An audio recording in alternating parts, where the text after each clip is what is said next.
Hello, everybody, and welcome back to another episode of the Live Your Dreams podcast. I'm your host, Joe Gawalis, alongside my fantastic co-host, Victor. Chris, I have to tell you, I have been looking forward to this episode for quite some time. We are at the legendary downtown Nobu in New York City, and we are with the legendary Drew Nieporent. This individual is not only an amazing restaurateur, but he had shaped culinary life around the world, and not only that, culture around the world. And most recently, his new book, I'm Not Trying to Be Difficult, Stories from the Restaurant Trenches, is coming out September 23rd. And I'm telling you, this is going to be an event you do not want to miss. He is dynamic, he is incredible, and he has literally changed the world of culture and restaurateurs around the world. And now he's doing it through literature. Drew, thank you so much for coming on the show. I appreciate you guys. I have to tell you, Drew, you are one of the most dynamic individuals I've ever gotten to meet in my life. I'm telling you, after that introduction, I better live up to the hype. When we met you on the red carpet at the Tribeca Film, I was all fired up. Yeah, you were. No, I'm telling you, everything you've done in your life has been a huge accomplishment. And now, Drew, I mean, your book, your life, you're sitting in your restaurant. Do you get a feeling every time you walk into this legendary restaurant, because it's such an iconic place? Yeah. I mean, Nobu, and when you open several restaurants, the question you always get is, which is your favorite? And, it's kind of like choosing between your son and your daughter, your children. You can't play favorites. You might have favorites, but you can't tell anybody, but I don't take Nobu for granted. This particular location, we opened, I guess it feels only like 5 years ago, but it's longer than that. And it's magnificent. Oh, yeah. I mean, we were a little bit further uptown, but still in Tribeca for 22 years. Actually, we've been here for almost 10 years. Sure. Because it's now 31 years that we've opened Nobu's since 1994. But, I mean, Nobu has become, around the world, an amazing brand. The consistency of the food is extraordinary. We have people who've been working for us for quite some period of time. So, even though I don't make favorites, and even in my book, I point out that Nobu is quite an accomplishment. 100% is. Now, when you started developing this Nobu brand, because like you said, it's not just a restaurant. I mean, you have hotels. It became a global phenomenon. Yeah, but okay, I'm not going to take credit for a lot of things. Sure. And here's the one thing I would tell you. When I was 29 years old, I opened my first restaurant, Montrachet, and we got 3 stars in the New York Times. And we had a 16 3-course menu, which after you get 3 stars with that, it's like winning the lottery without being able to collect the cash. And then Robert De Niro came in. Yeah. And Robert De Niro dated a girl at the time, Tookie Smith, who was a model, very vivacious. And she goes, Bob wants to know if you'd like to open another restaurant in New York. And you talking to me because there's no one else here. What's word? And so we walked up the block. He showed me this spot, which would become Tribeca Grill. And the reality, the true story, I know you guys were at the Nobu documentary. Yes. As you get older and stories are told, there's kind of like a change sometimes in the history or the reality of the story. So De Niro, who, I've been a partner with now for 35 years, he likes to say that, he went to Nobu. It was called Matsuisa. Yes. And, he thought the food was extraordinary. And he said, Nobu, if you ever want to do anything in New York, But the reality was, we were going to open the Tribeca Grill right after Montrachet. And De Niro actually said to me, I know this guy, Nobu Matsuisa. Think myself, he's Japanese. We're not opening a Japanese restaurant. But we did fly him in. Sure. And Nobu checked it out. And it's 200 seats. His restaurant was about 40 seats. And he goes, maybe one day I open small sushi bar. So I saw the friendship. I saw the kinship. Sure. So the you you could read the book because the book's very interesting. It tells a different story. But the one thing I will take credit for is not only pursuing Nobu as a person. So he already had the restaurant on the West Coast, and I already had uh, some experience with having more than one restaurant. So I could empathize with him. And if we were to do something with him, he could rely on me to interpret what it is that he does. Sure. Back then, food writers, critics, they always had this thing: if the chef wasn't cooking, like there was a very famous French chef, Paul Bocuse, who the journalist once said, when you're not in your restaurant, who's doing the cooking? And he would go, the same people that do the cooking when I am there. I love that. Yeah. Yeah. So, I mean, but, the imagery is that even these chefs who have 60 restaurants now, somehow they're in the back cooking here. Be one dish. Yes. So anyway, the bottom line was, De Niro likes to tell the story. He's told it a couple of times. I had some experience in the restaurant business. I had Tribeca Grill.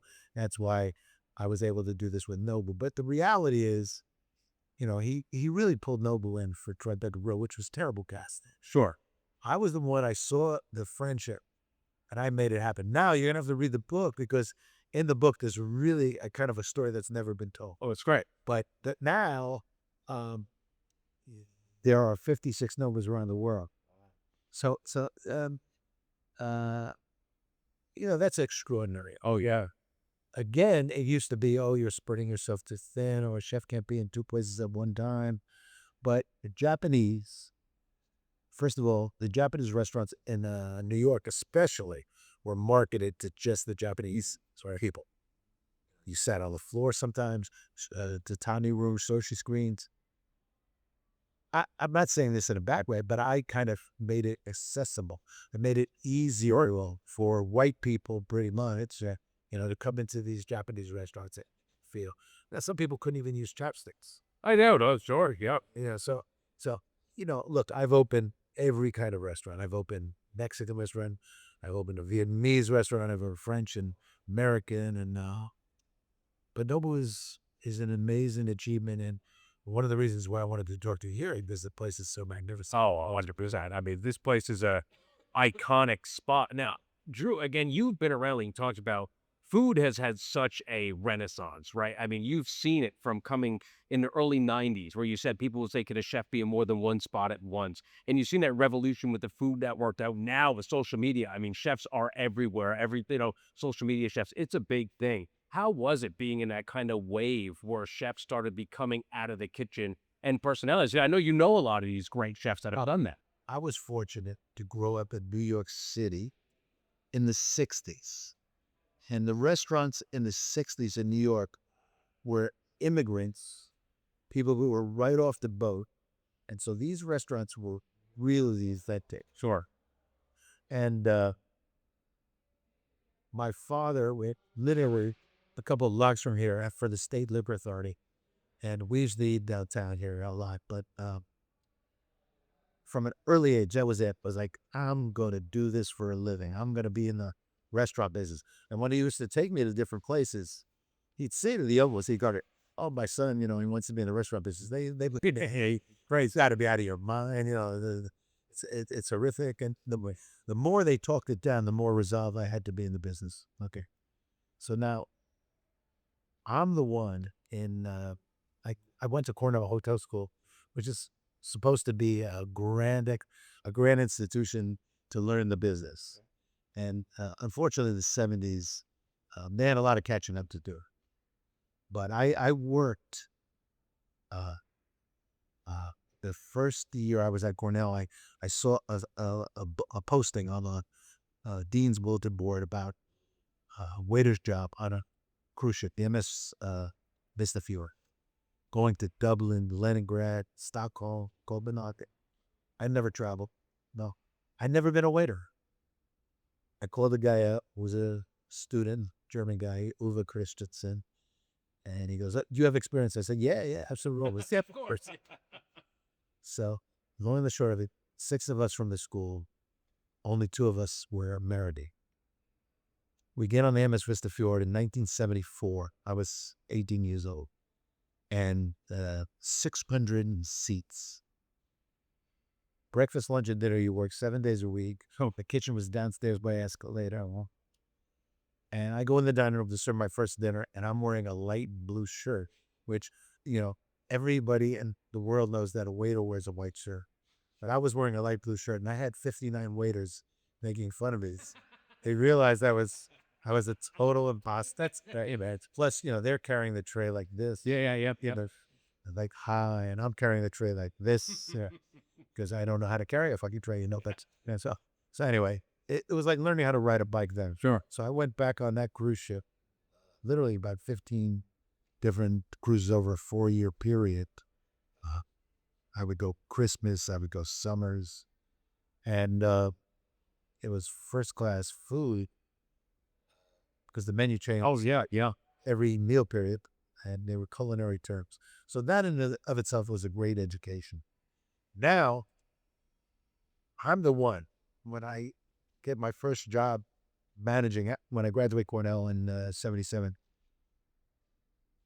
I worked with a woman chef, and that back then it was very novel that women weren't really in the kitchen. Oh, sure. And I put her name on the menu. And the owner of the restaurant gives me it's her name on the menu. I say, like when you go to a movie and they have the stars. Yeah. On the poster. She's the star. So yeah, but I know your name's not on this, and that's okay. Anyway, I was very instrumental in the years that I was coming out in promoting chefs. That's great. So in 85, when I opened Marche, nobody knows who David Roulet is. Yeah. Well, when it gets to new stars 7 weeks after we open, everyone knows. Oh. And then, believe it or not, the Food Network, in the 90s, I did Grilling with Drew, Dining Around, Chef du Jour. Sure, yeah. Taste. I did all the shows. It would pay us $100 an episode. Sure. And I loved it, but I was in the restaurant business, and I sort of like let it go a little bit. Yeah. And then Emerald Lagasse, is from New Orleans. He hadn't had that much success, but they went to a live format. Oh, yeah, I remember that. Yeah. Who was doing the BAMs and all that kind of stuff. Yeah. And then the thing kind of mushroomed, and Mario Batali. Yeah. And so I'd be on it, but not really. Because I'm not a chef. I'm a restaurateur. Sure. Right. And I recall even Bobby Flay. We'd go to a party. Bobby Flay was married to one of my chefs. Okay, sure. Short time. Deborah Ponzek he was married to, and she was my chef at Moses. But we would go to a party, and we'd see him. And he goes like, "What do I have to do?" And I was like, "Bobby, you'll never do me. This can't." Meanwhile, today he's like, oh yeah, you can't get rid of him, but it's amazing, and he looks great. Oh yeah, no, 100%. But the answer really is, when you promote individuals who are doing the hard work, and the public, sometimes it takes a lot of repetition. Sure. Emerald didn't catch on until it was like they were, show after show after show. Guy Fieri. Oh yeah. Show after show after show. And so the repetition is very important. But it took people like myself promoting these people. And they were having great success. Oh, yes. In my restaurant or outside of my restaurant. And the beautiful, beautiful thing about the restaurant industry is we all get along. We all like each other. The handful of schmucks who don't get along, and I couldn't even name them, although I could name them. I'm not going to. But it's like fashion, they're all backbiting. Music, they're all backbiting. Movies, and everybody's, there's difficulties, In the rest, the great thing about the industry is we all help each other. We do a lot of charity work, and so part of that was, promoting, not just the chefs on the Food Network. What happened was the Food Network made a decision to go away from professional chefs to go to like, home cooks. Yeah, you're right. Absolutely. And so there's a vestige of some professional chefs, but Emerald's not there obviously anymore. And once you see Jeffrey Zakarian, you turn up on the one show, I forget the name in the show, but of course Mario was terrific, but he had his Michigas, and so. But the world of food and my part in it is important because as I get older, I know taking a back seat, I see how it's evolving. And the crazy thing, and it is crazy, is like people are doing things today that we did fucking in the 80s. But there's there's nobody around saying, I saw that, literally 50 years ago. Oh, yeah, yeah. But, and like, that was the cliche when I was younger. It was just like, all the old people would be, oh, it was so much better, and we were, yeah, and we were coming up, and it's like, I'm not going to be like that. And then you hear yourself being. Uh-oh, Drew, that's... Would you say like this is your philosophy, like breaking bread, having people over your home, but your home is actually the restaurant? Well, look, I'm married to a Sicilian woman, and every time we had a party, it had to be with like lots of people. Yeah, and the extended family. But I'll be very honest. I mean, my mother and father. And my mother was an actress, a child actress. She couldn't cook. I mean, she tried to cook, and it was like pretty bad. And then it was like my father. He had no idea what he was eating. So like, and then he suffered from a heart attack. Both my parents died in their 70s, early 70s. So our food in my home was in restaurants. I mean, literally, like, over 50 different restaurants of Italian, French, delicatessens, coffee shops. There was one place. It was on the corner of, I think it was 56 and 6, called Albreen's. I'm looking at the menu, and he's got tuna salad sandwich over here. He's got tuna salad sandwich over here. I was like, but what's one price? One's another price. And there was like another item that was like that. Yeah, I was a kid, but I go, hey Al, why do you have it? Why do you have it twice on the menu? And he go, tourists.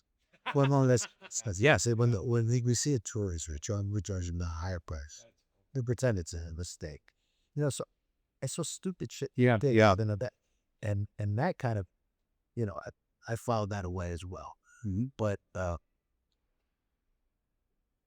when I'm younger and I'm eating in these like classic French restaurants, I mean, it was like theater. Oh, sure. And the fact that my mother was an actress, my mother loved it.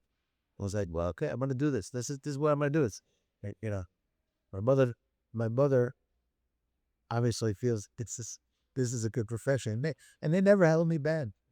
I would cook at home. I almost set the house on fire a couple of times. And what's really interesting in the book is how life for a lot of people goes full circle. I worked at McDonald's when I was in high school in 1972. Now I do the hamburgers at Madison Square Garden for the last 12 years. And the hamburgers like outrageous. And, as a kid, I loved Muhammad Ali. Oh, yeah. Years later, Ali comes to Nobu, and Howard Bingham, what was a photographer, but a very good friend of Ali. Ali was in the early stages of the Parkinson's. And it's like, I want to fuck. So I walk in it. Howard says to Ali, he goes, Drew, he says, Chim, Drew's the owner. And he's puts his hand at the chair. Sits down like here. Takes a napkin, white napkin, unfrozen. Pulls out a Sharpie. Like this. After like 5 minutes, he's like, kind of looking at Howard like maybe make him stop. Yes, yeah. So this is rough. And then maybe the next 5 minutes he goes to the other side of the neck and he's Googling or not Googling, what do you call it? Doodling. Yeah. Now everything's Googling. He's doodling. Anyway, after 30 minutes, he had drawn 2 mountain ranges, a boat to the almost spell signs it has been in that game. So now I have it framed obviously in my house. I mean, it's like moments like this of life going full circle that I love. You have all these experiences, right, from ground up. But the name of the book comes to mind. Like, is that your philosophy as well? Not okay. Honestly, I had a different name totally. Okay. And it's actually a name I'm not going to tell you, but because the name that I thought worked perfectly for a movie. Because I really want to do a movie. Man, I've been partners with Francis Ford Coppola, Oh, yeah. Drew Nieporent in San Francisco, Robin Williams, hell no. At Tribeca Grill alone, it's Robert De Niro, Sean Penn, Bill Murray, Christopher Walken, Ed Harris, all my favorite, the greatest actors of our time. Oh, yeah, 100%. So the title of the book, we were having trouble because my daughter and my wife said, you can't name it what I wanted to name it. Okay? And so I said, oh, okay. And so the troubleshooting. And my ghostwriter, Jamie Feldmar, they come up with, I'm not trying to get difficult. And I'm like, what's that about? So when I'm reading the book, I guess whoever decided to name this book, I'm not trying to be difficult. What I realize is I'm not trying to be difficult, but everybody I'm interacting with is getting pain in the ass. Oh, it's interesting. So it's more, it's more that. And it's more that. That's one of the really important collaborations early on was David Rockwell, the designer, because he used to call me because I guess I was getting some press and I'm in the restaurant business and he'd say, oh, when are we going to work together? And I was like, Then he sort of redesigned an Italian restaurant in the Lipstick building uptown, which was Vom. I kind of like that. And then when we started talking about Nobu, I swear it was kind of like in my head, I got to get this guy off my back. He's bugging me like. So I saw that he had designed a sushi bar, not a particularly pretty one, but I called him up and he's going to be our designer. Sure. So he designing everything, the sushi chairs, the banquettes, freestanding tables, the tabletops. Nothing goes without like his imprimatur. So I walk in one day, or I'm looking at the drawings, and he's got the sushi bar all the way in the back. Oh. And I go, hey David, that can't be. Well, where do you want the sushi bar? I said, you see the 2 pillars? Right there. Right between the 2 pillars. I said, no, that's where we're putting the liquor bar. I said, okay, just get rid of the liquor bar. He says, what do you mean get rid of the liquor bar? It's a restaurant. We have to have a liquor bar. I said, no, we don't. It was a former bank space. We had a vault. Oh, wow, yeah. The door of the vault weighed like 9,000 pounds. Yes. I said, we'll do a service bar in there. We won't have a front bar, and that's that. And that's the way we open.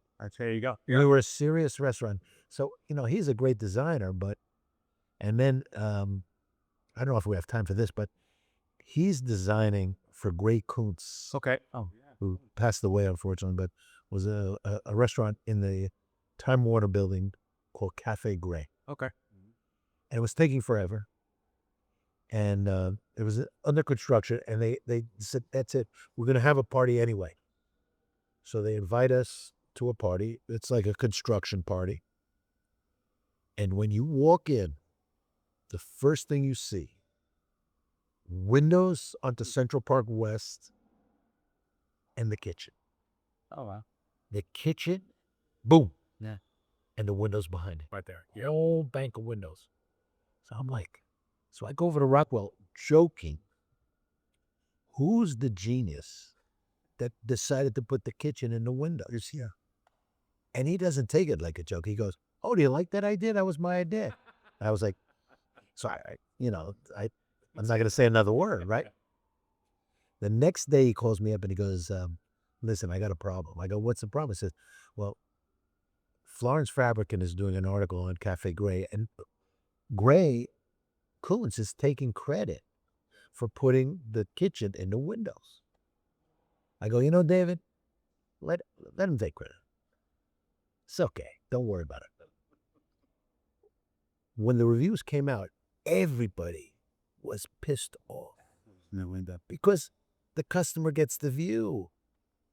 And he put the goddamn kitchen in but I saved him a fate worse than death. He thought it was a great idea. It was a terrible idea, but to this day, he probably doesn't even know the true story. And believe it or not, after because the story goes on forever, but I'll tell you when the cameras are off how that story ended.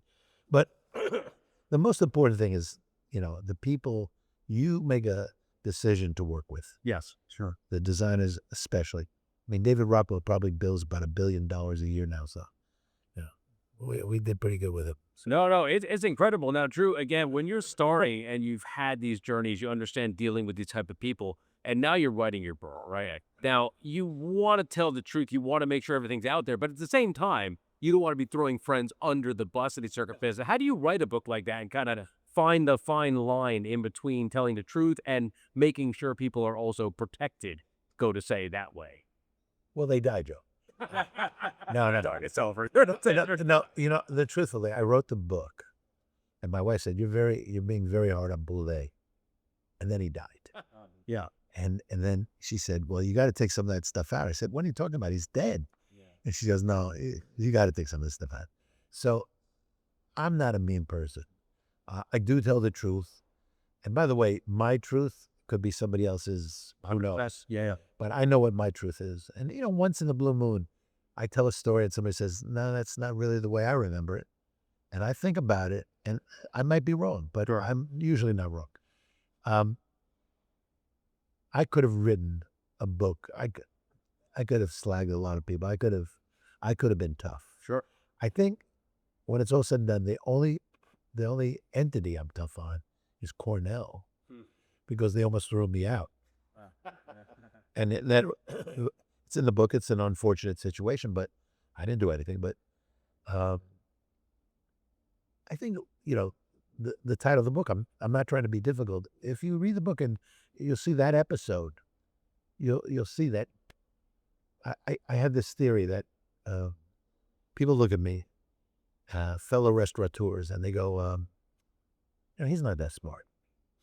We can do what he does. So Danny Meyer had one restaurant, one Union Square Cafe, for the first 10 years. When he opened Gramercy Tavern, then the floodgates opened. Yeah.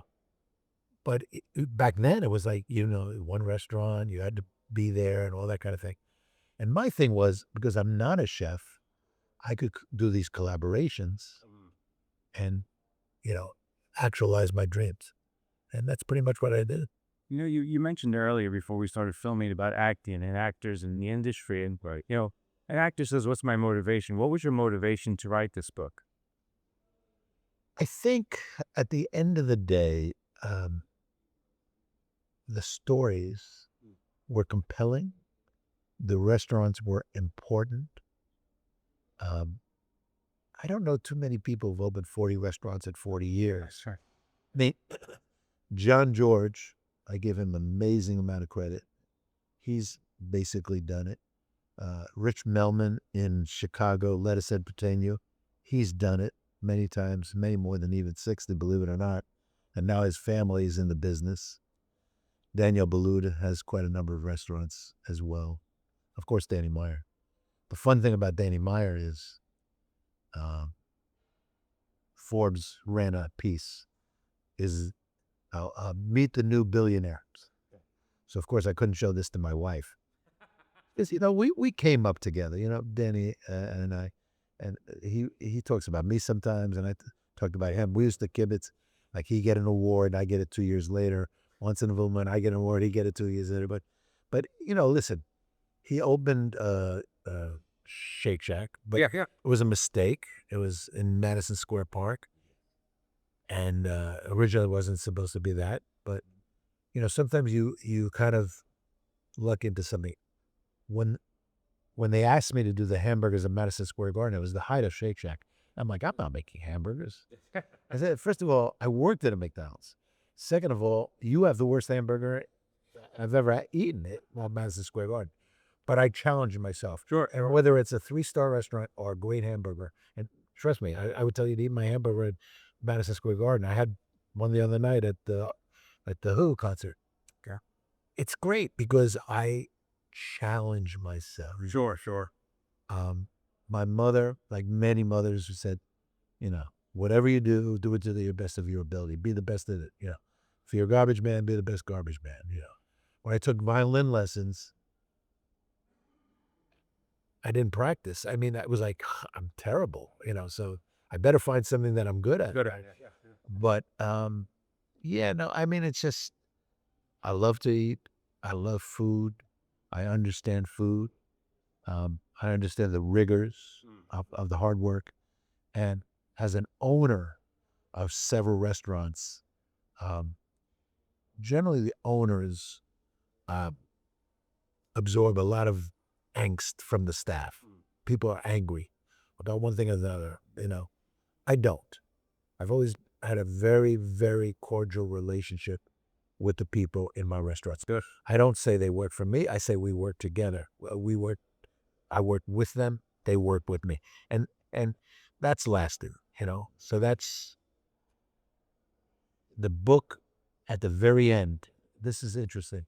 When I turned 50, which was 20 years ago, my invitation was a family tree of all the restaurants I opened and who the chefs were, pastry chefs on one side of the invitation, the other side, the managers and the sommeliers. That's great. Because in the world of wine, we haven't touched on it yet today, but I mean, in wine, I've done a tremendous job in this country, New York City specifically. I have a wine store for 20 years even.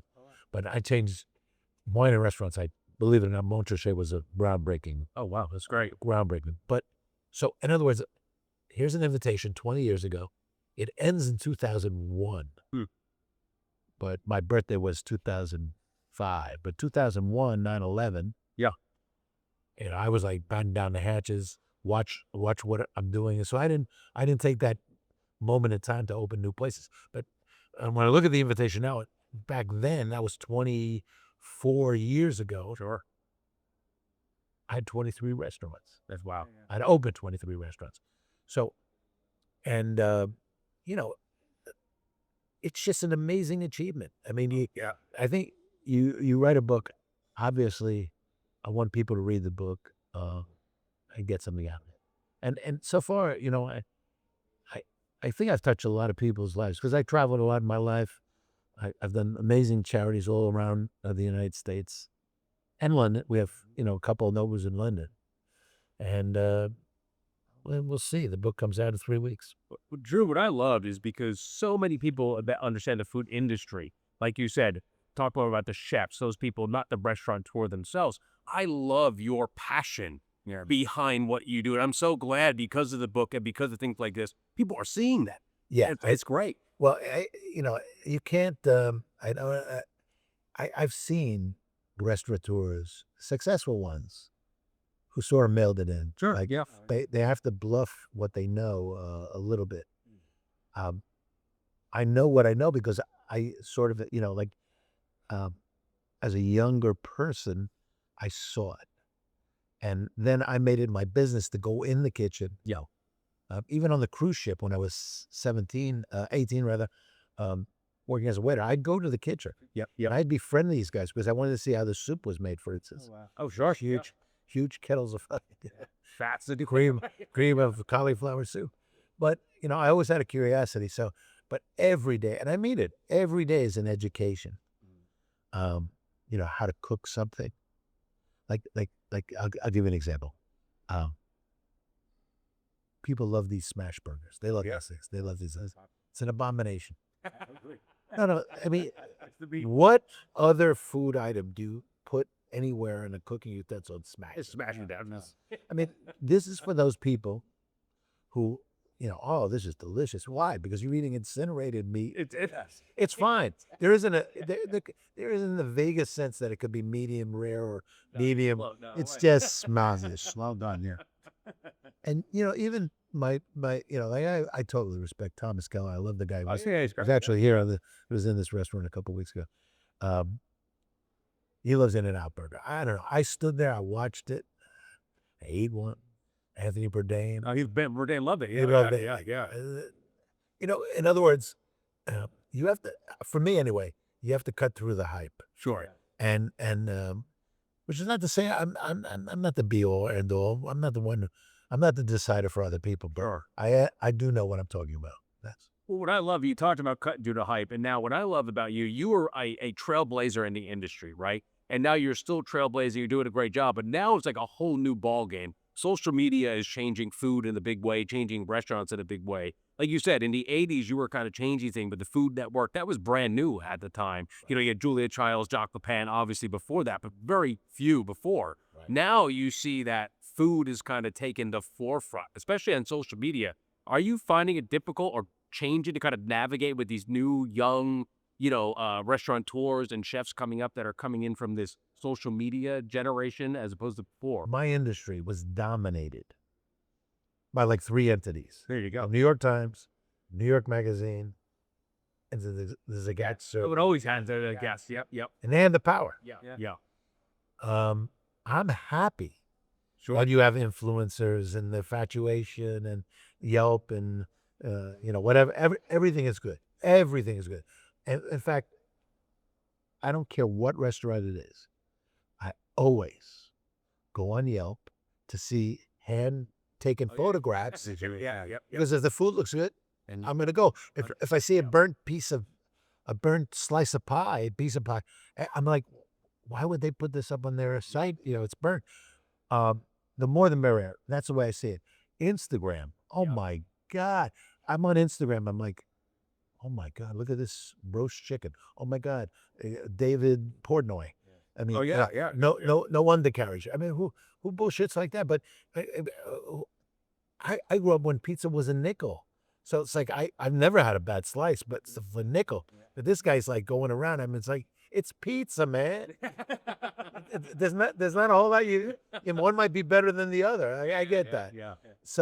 But no, I'm totally on board. What I don't like this. I don't like, what are the 5 best hamburgers in New York? What are the 5 best tacos? What are the 5 best pizza? I mean, there isn't. It's your choice. It's not somebody else's choice. It's a little voyeuristic. Then, because I tend to like fine dining, you see, there's like one German guy who goes to all the Michelin 3 stars. He's always ringing Krug. Guess what? He's paid to eat in these restaurants by Krug. But then he has an opinion, which is sometimes a little incendiary. But still, it's like, oh my God, you can see it. I mean, with my camera, I go to Noma in Copenhagen and I take a picture of everything I'm eating and I put it on my Instagram, and it's like you can share your experience with the people if they're interested. So, no, Zagat survey was lines in a red book, no photographs. Gail Green, brilliant writer, very, very expert. But it was New York Magazine, so not everybody read her. And then New York Times, I mean, it was amazing, but the power that they had. So I was fortunate because, and in my book, I tell the stories also. I took the attitude. It was like, I don't want to read my obituary in the New York Times. I don't want to wake up one day and like, what did I get? Yeah. So every time these food critics would, be in the position to review one of my restaurants, I was on it. I came back from a Jet game once because they called me here. It wasn't here. It was 57th Street, Nobu. Frank Bruni just came in, so it's like they made a movie called A Matter of Taste about Cortone and Paul Liebrandt. And in the movie, the whole thing centers around Frank Bruni, who opposed Paul Liebrandt at Guilt, gave him 2 stars when this guy was a 3-star chef. That's why, for me, it was a no-brainer to do Cortone with Paul Liebrandt. But if you see the movie, and it won a James Beard Award, by the way, it won Oh, that's great. James Beard Journalism Award. It centers around Frank Bruni, and Bruni's in the film. And he says, "Yeah, hey, this is how I screwed Pauline." He says, "I thought his food had relaxed a little bit." And look, I wanted to talk about James Beard just very quickly. No, please. Because the James Beard Awards, they've changed over the years, and it's unfortunate. On one hand, we always, it's like any award. Yeah. Some people are going to be on the outside making fun of it. Like even Bourdain made a lot of fun of James Beard, but the James Beard was an achievement. Sure. But it was all chefs' awards. So one year, they come to me and they go, "You're going to be happy. We're having a Restaurateur of the Year award." I said, "Oh, well, that's great." The first year, the nominees are Danny Meyer, Rich Melman, Piero Salvaggio, Drew Nieporent, and the winner is, of course, Danny Meyer. Okay. Second year, the nominees are Drew Nieporent, Rich Melman, Piero Salvaggio, Daniel Boulud. Who wins? Daniel Boulud. Third year, Thomas Keller. Who wins? Thomas Keller. Fourth year, Mario Batali. Who wins? Mario Batali. So guess what? It's a chef society. The chefs are voting, and they're voting for their fucking friend. They were handpicked. So I'm like, I'm bitching and moaning because I'm like the Susan Lucci bullshit. I'm like nominated. Exactly. And I'm, they hear me, bitch. They come to me and they go like this. They go, "You're going to be happy." "Oh, what am I happy about?" "Okay, now the criteria is you cannot be a chef." Oh, fantastic. Yeah. So, of course, that year I win. There you go. Yeah. The following year, Rich Melmans wins. And the third year, Keith McNally wins. Now, Keith McNally, he doesn't see the honor. Oh, That's all we have. You want to bite the hand that feeds you? Go right ahead. Go ahead. Yeah. But, it's just like Michelin Guide. It's a tire company. You want to look at it that way? That's fine. Sure. But if you get a Michelin star, you're in rarefied air. Of course. So my thinking is always, don't bite the hand that feeds. And, I receive these James Beard Awards. Now, because of Me Too and other bad actors, they basically excommunicated us. I mean, we didn't do anything. Yeah. We just were winners of James Beard Awards. What I was happy to see was this year, they actually brought Danny Meyer and Daniel Boulud to actually give out awards, which was a rarity because over the last couple of years, it was like the category for chefs with tattoos or the category for, and I'm joking, but if you watch the Oscars and you like movies, Sure, and you like actors, watching the James Beard Awards was like, I don't recognize one actor, and I don't recognize one restaurant. wow. In other words, they went bent over backwards to include, but this is my industry, and I don't even recognize these people. what you're doing has impressed the world. And not only has in the world of food, gastronomy, you've changed, but culture. You've had an impact. Your restaurants, your world, especially Nobu. I mean, this is a cultural icon. You've now transcended, just like you said, your industry, right? The food industry. How's it felt now to have gone beyond that? I mean, what food has done in the world today has become, and it always has been, but now it's in the forefront. And I think what you guys are doing has shifted the world forever in such a positive way. Thank you. I mean, look, if you live your life the way I have, which is you want to make a significant contribution to culture, food, obviously, in my little way, if I've been able to do that, that's what I believe in, I didn't do charity because I was calculated about, or I had a child maybe with a disorder. I did a lot of different charities, and I felt good about them. Allergies, nobody even understood it when I started. And you'd be in a room, and the parents would get on stage. their kids died. Yeah. Peanuts, Yeah. shellfish. I would sit there. I was like, holy mackerel. Today, there isn't a restaurant probably in America where the waiter doesn't come to your table and say, "Are there any allergies?" That's true. No, you're 100% right. Yeah, yeah. So I'm not saying I did it, but I know I was a part of that. You understand what I'm saying? So the little bit that you can do, and then like, look, because you're in the restaurant industry and your restaurants are high profile, you got a lot of famous people who come in, not just actors and actresses, sports figures. I mean, this is not in my book, but opening night at Nobu 57, which was, I guess, 2005. And we have an overhang. It's where I could look down at the bar. I'm looking down at the bar. I say, Reggie Jackson. Oh, wow. I say, so I go downstairs. Hey, Reggie, how you doing? Nobody knows me here. Oh, Reggie, I own the place. Come on upstairs.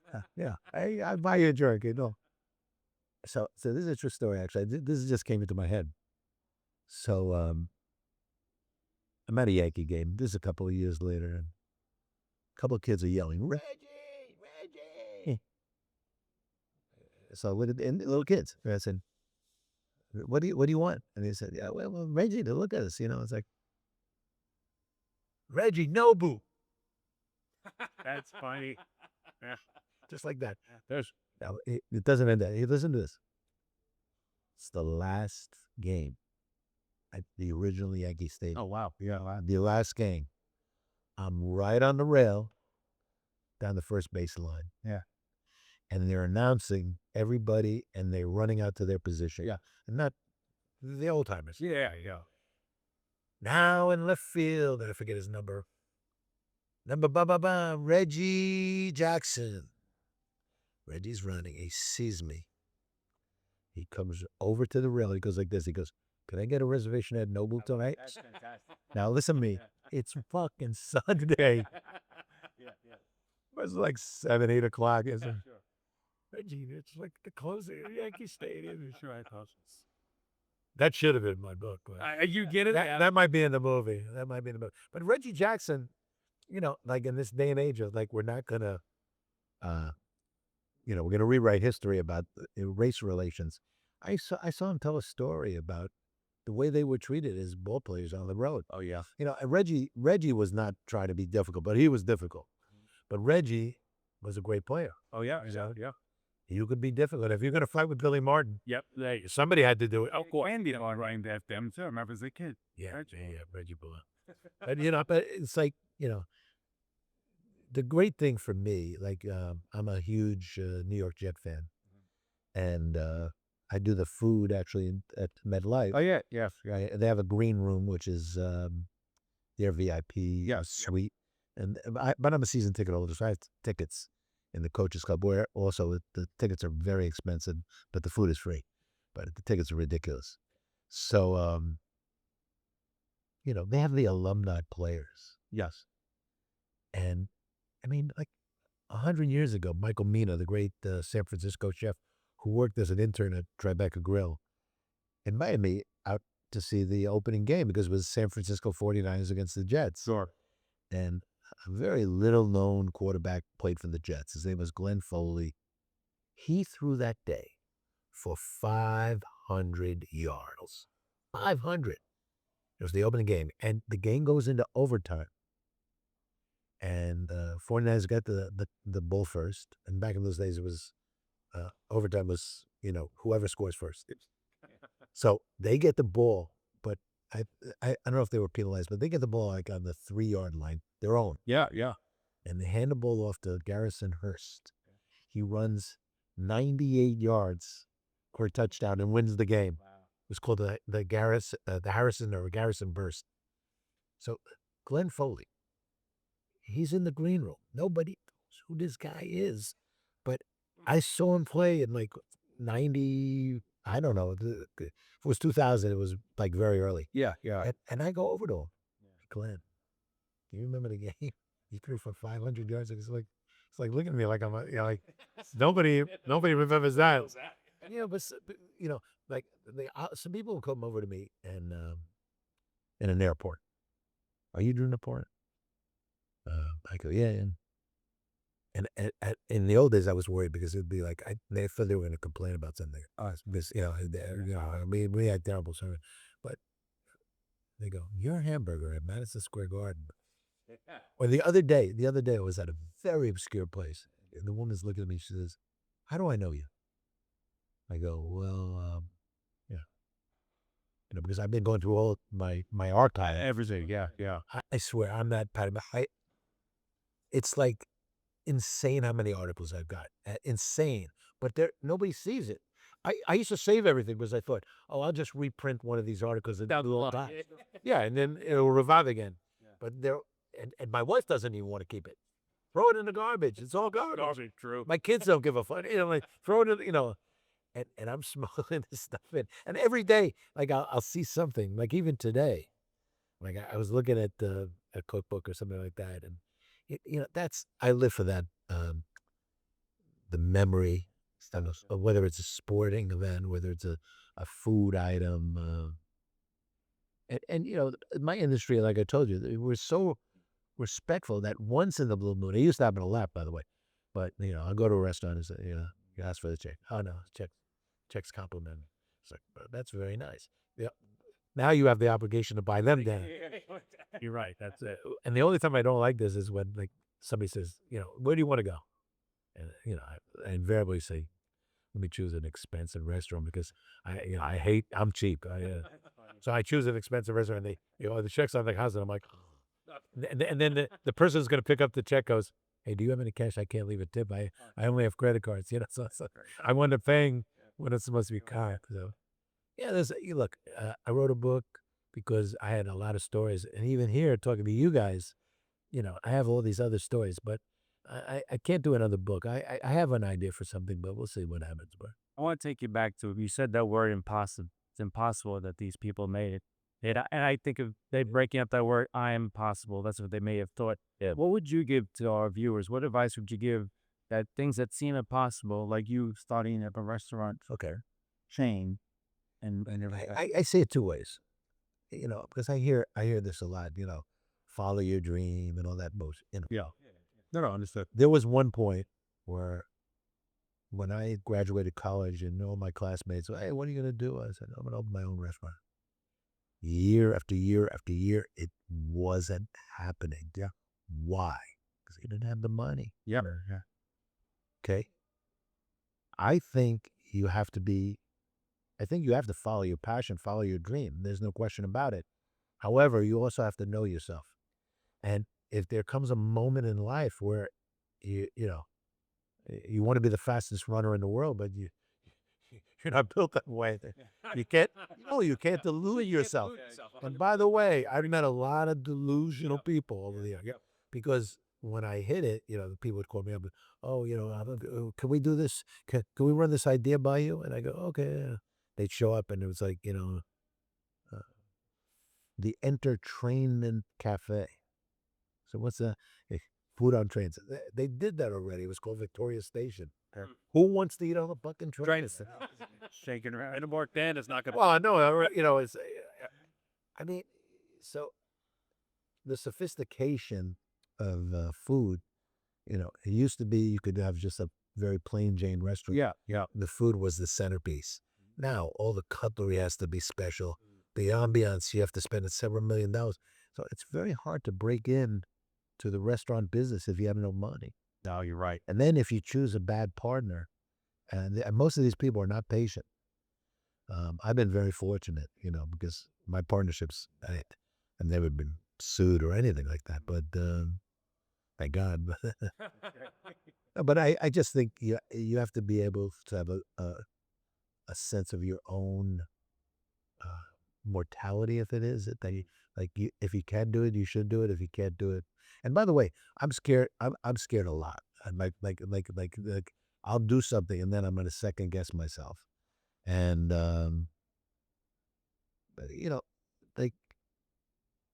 you have to overcome that too. I guess you overcome your own insecurity. Drew, I think that was fantastic advice. Now, before we get going, everybody knows your iconic restaurants, who you are, but how can our fans on social media find you, learn more about you? Is your Instagrams, Yeah. TikToks? How can we learn more about Drew? Well, I have a very difficult handle on Instagram. It's called Drew Nieporent. It's right and, there. and I'm not private. I don't understand the privacy. Why would you want that?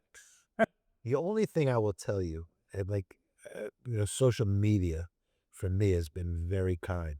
Rarely get a mean word. But the other day, when you put certain things up, if you put something political up, then you're going to get bounced back. Yes. But I put something about my book, and a very prominent person in my industry, who I've known for years, been very cordial with, wrote the stupidest thing. And actually, he said, because I had a bakery back in the late 90s. Okay. And he said, you opened your bakery and it sucked. So if you want to start a fight with me, so that's the only part of social media I don't like. It's not that I can't, I'll take a criticism. I just don't like, like he was aligning me with venture capitalists, which I've never ever, I opened my first restaurant with $50,000 of my own money. There you go. And a classmate's money. That's the way we did it. So I don't have a silver spoon anywhere. Yeah. So I think when people use any media and they don't get it right, that's the fallacy. Just, the story, and don't be afraid to be corrected. But also, if you use social media, I don't even want to bring it up, but there are certain people who bring social media to come down on celebrities. Yeah. And then if they make a mistake, the toothpaste is already out of the tube. Oh, yeah. Oh, I apologize to. Guess what? You have this one guy. He has 150,000 followers. I don't have 150,000 followers. Danny Meyer only has like 50,000. Yeah, That's a lot. But no, if somebody wants to get in touch with me, I have an open door. I've helped people. A lot of people have reached out to me lately with very bad ideas. No, some are better than others, but I'm at the end of my career. I have to say, Drew, you are an incredible individual. I'm telling you, make sure to get out there, look him up, Drew Nieporent, and most importantly, September 23rd. I am not trying to be difficult. Get out there. You can pre-order it now on Amazon. It's fantastic. And on Amazon right now is #1 in gastronomy. You get #1 in gastrology. Get out there. Make sure you check it out. And make sure you check out this episode of the Live Your Dreams podcast. Of course, you can always listen to us on iHeartRadio along with Audible. And you can check us out now, just most recently, on the Roku channel on Red Coral, along with, of course, YouTube, Fossum TV. And, of course, Season 6 has been shot on these beautiful Laowa anamorphic lenses. Get out there, check out Laowa anamorphic. It makes your shots not only look beautiful, but cinematic along the way. There is no reason a podcast cannot look cinematic. And of course, our other great sponsors, Do All Camera. Get out there in Westfield, New Jersey. If you're looking for gear for your podcast or for your film, make sure to check everybody out at Do All Camera in Westfield, New Jersey. Ask for Steve. Tell him to Live Your Dreams podcast. Send you everybody. Drew Nieporent, you have been fantastic. Again, September 23rd. Make sure you're out there. I am not trying to be difficult. I'm Joe Gawalis, of course, with my great co-host, Chris Victor. We are the dreamers, and the dreams make the world go round. We'll make sure to check out you guys next episode for the Live Your Dreams podcast coming from the historic Nobu Downtown. And thank you all so much.